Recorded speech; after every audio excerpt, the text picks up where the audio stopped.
इन निडजी गुरु classes और मैं आपका दोस्त सत्यजीत सिंह। आज हम क्लास 9th का चैप्टर कर रहे थे। क्लास 9th का first chapter matter in our surrounding. उसमें हमने पिछले वीडियो में सॉलिड लिक्विड गैस स्टेट की इंडिविजुअल कैरेक्टरिस्टिक्स देखी थी और पूरी प्रॉपर्टीज़ को एक साथ कंपेयर किया था।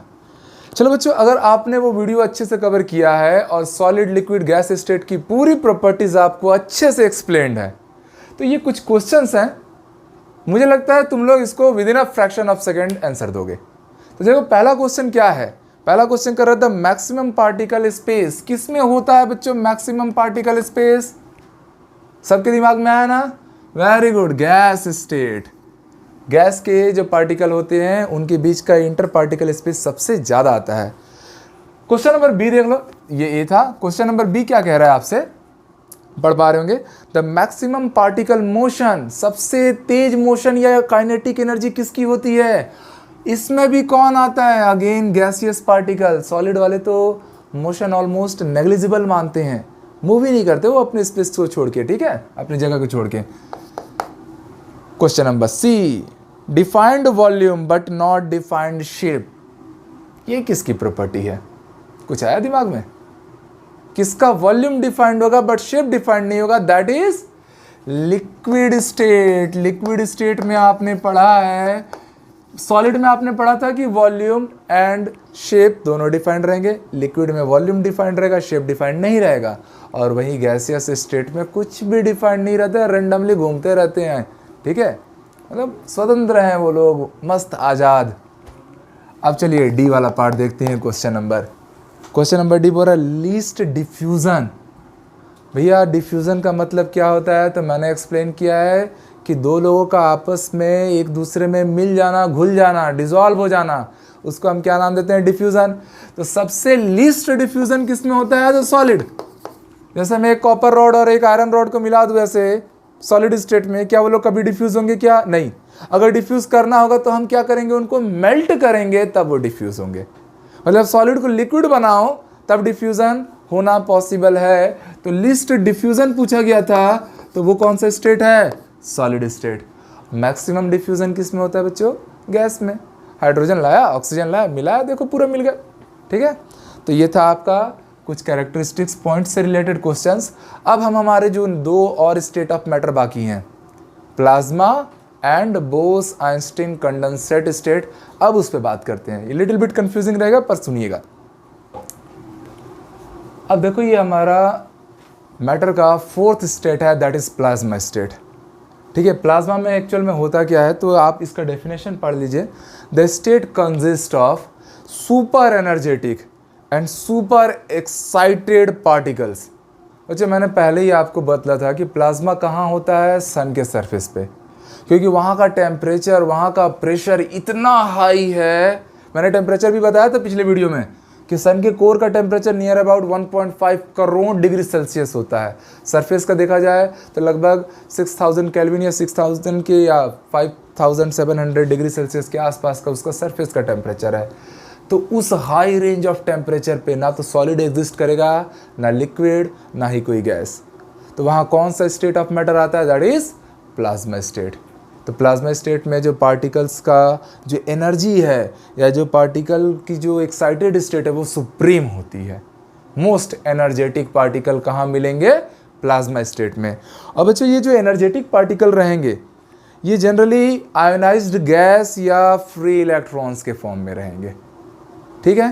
तो यही सन की एनर्जी का मेन फ्यूल भी है, ओके। वहाँ पे प्लाज्मा स्टेट एग्जिस्ट करता है। कुछ एग्जांपल आप लोग देख पा रहे होंगे प्लाज्मा का, कि that is fluorescent light bulb और नियॉन साइन बल्ब, या हमारा सन या कोई भी जो स्टार होता है वो भी प्लाज्मा स्टेट को कंसिस्ट करता है, एग्जिस्ट करता है, ओके। और चलिए अब फिफ्थ हमारा स्टेट ऑफ मैटर है, पाँचवें स्टेट पे आते हैं हम लोग, that is Bose Einstein condensate state. तो बोस आइंस्टीन कंडेंसेट स्टेट हमारा मैटर का कौन सा स्टेट है, फिफ्थ स्टेट है। किसके थ्रू डिस्कवर हुआ था, तो हमने पहले ही बताया है कि Satyendra Nath Bose, he is a great Indian scientist, and Albert Einstein, जिनका तो नाम सभी को ही पता होगा। तो इन दोनों ने मिक्स फॉर्म में बोस आइंस्टीन कंडेंसेट स्टेट को जनरेट किया, डिस्कवर किया। अब इसमें क्या प्रॉपर्टीज होती है तो आप इसका डेफिनेशन पढ़ लीजिए कि such state occur by cooling certain gases on extremely low temperature. जब कुछ पर्टिकुलर गैस को एक्सट्रीम लो टेम्परेचर पे कंडेंसेट करते हैं, कंडेंसेट का मतलब आप समझ रहे हैं ठंडा करना। जैसे आपने देखा होगा कि आप वाटर वेपराइज करेंगे, वो वेपर बन के इवोपरेट होते हुए ऊपर जाता है, और वहाँ पर एटमॉस्फेयर में जो ठंडी है, जो उसमें ह्यूमिडिटी है, उसके कारण वो कंडेंसेट होके वाटर ड्रॉपलेट में वापस रिफॉर्म होके रेन के फॉर्म में हमें वापस मिलता है। तो कंडेंसेट जब भी वर्ड आएगा बच्चों तो आप समझ लीजिएगा कि लो टेम्परेचर पे बात होगी। तो एक्सट्रीम लो टेम्परेचर पे किसी गैस को कंडेंसेट करने से ही हमको क्या मिलता है, बोस आइंस्टीन कंडेंसेट स्टेट। और उस समय जो टेम्परेचर हम यूज़ करते हैं उस टेम्परेचर को हम नाम देते हैं सुपर लो टेम्परेचर। तो ये थे हमारे मैटर के total 5 state, solid, liquid, gaseous state, plasma and boss Einstein condensate, जिसमें हमने एक एक स्टेट के बारे में अच्छे से चीज़ों को जाना, सीखा, उन पे कंपैरिजन भी किया। अब चलो बच्चों हम कुछ ऑब्जेक्टिव क्वेश्चन बना लेते हैं ताकि पूरा टॉपिक का रिवीजन हो जाए। तो प्यारे बच्चों, हमने स्टेट ऑफ मैटर से रिलेटेड जो 5 स्टेट हैं उनकी क्या क्या प्रॉपर्टीज़ है ये पूरा अच्छे से सीखा। अब चलो एक बार रिवाइज करते हैं, तो कुछ क्वेश्चंस बना लेते हैं। और देखो हम अपने चैनल में टॉपिक वाइज वीडियोस बना रहे हैं, एज वेल एज जानबूझ के हम ऑब्जेक्टिव क्वेश्चंस भी डाल रहे हैं, और इसमें से बहुत सारे क्वेश्चन आपके अलग अलग डिफरेंट एग्जाम्स में आ चुके हैं, लाइक NTSA या जो ऑस्ट्रेलियन केमिस्ट्री ओलंपियाड होता है या जो अदर ओलंपियाड्स हैं, ये सब उसके समराइज्ड क्वेश्चन भी इसमें प्रीवियस ईयर्स के आपको देखने मिलेंगे। तो मगर मैं ये चाहता हूँ कि मैं जब क्वेश्चन प्रोजेक्ट करूँ तो मेरे आंसर बनाने से पहले आपको उसका आंसर दिमाग में स्ट्राइक करना चाहिए। तो चलो तैयार हो सब लोग। क्वेश्चन नंबर 1 ये रहा आपके सामने। देखिए क्वेश्चन नंबर 1 क्या कह रहा है, विच of the following indicate the relative randomness of particle in the 3 state of matter. Randomness का मतलब छितर बितर हैं, दूर दूर फैले हुए हैं। सबसे ज़्यादा रैंडम कौन है तो गैसियस पार्टिकल। उससे कम रैंडम कौन है तो लिक्विड की बारी। और सॉलिड वाले क्या है तो वेल डिफाइंड हैं, अपनी जगह पे क्या है, स्टेशनरी है, फिक्स्ड है। स्टेशनरी बोलना गलत है क्योंकि वो वाइब्रेट हो रहे हैं, ठीक है, तो अपनी जगह पे फिक्स्ड है। ओके, तो इसका कौन सा आंसर सही आ गया क्वेश्चन नंबर 1 में, डी, रैंडमनेस का ऑर्डर पूछा गया था। नेक्स्ट क्वेश्चन नंबर 2 देखिए। क्वेश्चन नंबर 2 में देखिए, which of the following is not a characteristics of solid. Solid का कैरेक्टरिस्टिक्स नहीं है। Okay, here your options are highly rigid. भैया सॉलिड हाईली रिजिड होते हैं, सर पे मारो गोला निकल जाएगा, इतने रिजिड होते हैं। हाईली फ्लूइडिटी, फ्लूइड का मतलब होता है बच्चों फ्लो करना। क्या सॉलिड के पार्टिकल मूव कर पाते हैं, फ्लो कर पाते हैं क्या, नहीं। तो highly fluidity means this is wrong characteristics for solid state. और आपसे पूछा ही गया है कि कौन सा सॉलिड का कैरेक्टरिस्टिक्स नहीं है, तो हम समझ पा रहे हैं कि भैया फ्लूइडिटी तो नहीं है। आगे की और ऑप्शन भी देख लेते हैं। लो कंप्रेसिबिलिटी होता है, सॉलिड का कंप्रेसिबिलिटी नेग्लिजिबल कंसीडर किया जाता है। सबसे हायर किसका किया जाता है, हाईएस्ट गैस का। फिर बोल रहा है हाई डेंसिटी होता है, भाई सॉलिड के मॉलिक्यूल्स एकदम क्लोज टू ईच अदर हैं, मीन्स डेंसिटी क्या है, सुप्रीमली हाई है, सबसे ज़्यादा। सॉलिड लिक्विड गैस में डेंसिटी सॉलिड की सबसे ज़्यादा होगी। तो फाइनली हमारा सेकंड का आंसर क्या आया, बी। अब चलिए क्वेश्चन नंबर 3 आप देख सकते हैं। क्वेश्चन नंबर 3 आपको बोल रहा है, as the solid melts to form liquid. मतलब एक पर्टिकुलर टेम्परेचर पे मैंने सॉलिड को इतना हीट किया कि वो लिक्विड स्टेट में आ गया। तो क्या क्या कैरेक्टरिस्टिक्स में डिफरेंसेस आएंगे, ऑप्शन देखिए बच्चों। Inter particle force of attraction decreases, सही है, क्योंकि सॉलिड और लिक्विड के बीच में कंपेयर करना है। अब आपको जब वो सॉलिड था इंटरमॉलिक्यूलर फोर्स स्ट्रांग था, लिक्विड में कंपेरेटिवली वीक फोर्स होता है। तो पहला statement is very absolutely right. Second statement, the kinetic energy of particle increases, yes भैया सॉलिड से लिक्विड हुआ है, लिक्विड फ्लो कर सकता है, तो मॉलिक्यूलर जो मोशन है वो इंक्रीज कर रहा है, दैट मीन्स की काइनेटिक एनर्जी भी इंक्रीज कर रहा है। Option C, compressibility increases, definitely because हमने पढ़ा है सॉलिड की कंप्रेसिबिलिटी नेग्लिजिबल होती है, लिक्विड लिटिल बिट कंप्रेसिबल होता है और गैस हाईली कंप्रेसिबल होते हैं। तो when we convert solid into liquid तो कंप्रेसिबिलिटी तो लिटिल बिट इंक्रीज कर ही रही है। तो हमारा रियल आंसर क्या होगा डियर स्टूडेंट? तो भैया सारे स्टेटमेंट सही हैं और ऑप्शन नंबर डी कह रहा है all the statements are correct. तो वही हमारा आंसर है, ऑल ऑफ दिस। ठीक, अब क्वेश्चन नंबर चलिए हम 4 में आ जाते हैं। क्वेश्चन नंबर 4 हमसे क्या कहता है? तो ये रहा सवाल आपके सामने। क्वेश्चन नंबर 4 देखिए, which of the following has the highest intermolecular force of attraction?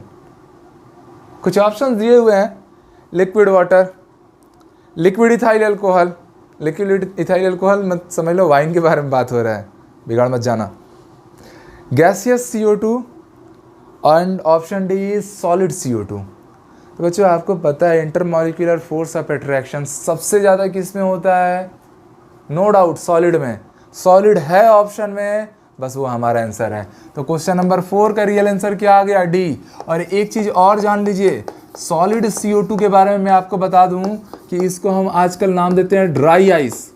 Solid CO2 is also known as dry ice. और आजकल के जो बड़े बड़े डीप रेफ्रिजरेटर होते हैं या जहाँ पर हाई अमाउंट ऑफ फ्रीजिंग करनी हो तो हम यहाँ पर सॉलिड CO2 को ही यूज़ करते हैं, क्योंकि ये जब पिघलता है तब ये इवोपरेट होकर सीधे इवॉल्व हो जाता है, बाहर निकल जाता है। लिक्विड की तरह पिघलने के बाद पानी जैसा वेस्ट मटेरियल नहीं छोड़ेगा। ओके, तो आजकल ये काफ़ी यूज़फुल हो रहा है रेफ्रिजरेटिंग इंडस्ट्रीज़ में।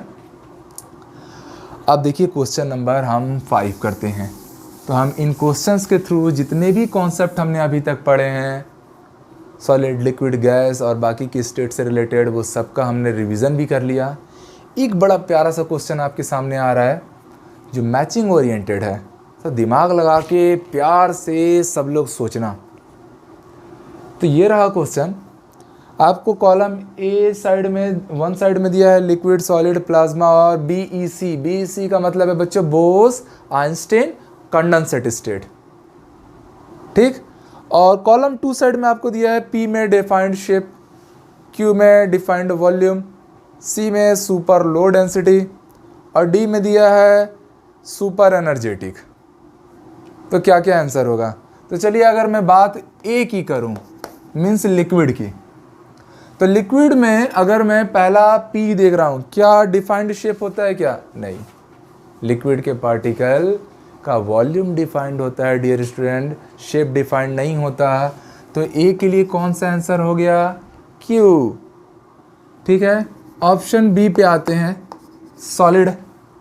भैया सॉलिड का क्या होता है? तो शेप भी डिफाइंड होता है एज वेल एज वॉल्यूम भी डिफाइंड होता है। दैट मीन्स कि इसका रियल आंसर होगा P और Q। R देख लेते हैं, सुपर लो डेंसिटी नहीं, सॉलिड की डेंसिटी तो सुपर हाई होती है। और super energetic, solid, liquid, gas तीनों ही सुपर एनर्जेटिक नहीं है। कौन है सुपर एनर्जेटिक? तो वो है plasma. Plasma super excited, super energetic particle माने गए थे। ठीक है, तो अगर प्लाज्मा के लिए आंसर आएगा तो उसका रियल आंसर क्या हो गया? S, super energetic particle. और D वाले में आपको बोल रहा है BEC, बोस आइंस्टीन कंडेंसेट। तो ये सुपर लो डेंसिटी को एग्जिस्ट करता है। दैट मीन्स इसका रियल आंसर हो गया R। तो ये एक मैचिंग ओरिएंटेड क्वेश्चन था। अगर आपने मेरे दोनों वीडियोस को अच्छे से समझा है, देखा है, तो अब किसी भी टाइप का सॉलिड, लिक्विड, गैस से रिलेटेड क्वेश्चन आपसे बनेंगे। और बच्चों अगर ये वीडियो पसंद आया है तो इसको ज़रूर लाइक करना, और वो जो रेड कलर का आपको बटन दिख रहा है सब्सक्राइब का, उसको सब्सक्राइब करना। हर एक टॉपिक पर हम वीडियोस बनाएंगे। देखो वीडियो का लेंथ तो बढ़ रहा है पर कंटेंट की क्वालिटी आपको मिल रही है कि एक एक टॉपिक पे वीडियोस हो रहे हैं, ऑब्जेक्टिव क्वेश्चंस हो रहे हैं। मतलब हम अभी से ही छोटी उम्र में ही बड़े सपनों के लिए काम कर रहे हैं। अब मिलके मेहनत करना है और ज़रूर डेफिनेटली हम चीज़ों को करेंगे ही करेंगे। तो भिड़ के पढ़ो। चलो अपना ख्याल रखो, अगले वीडियो में मिलते हैं। Have a great day.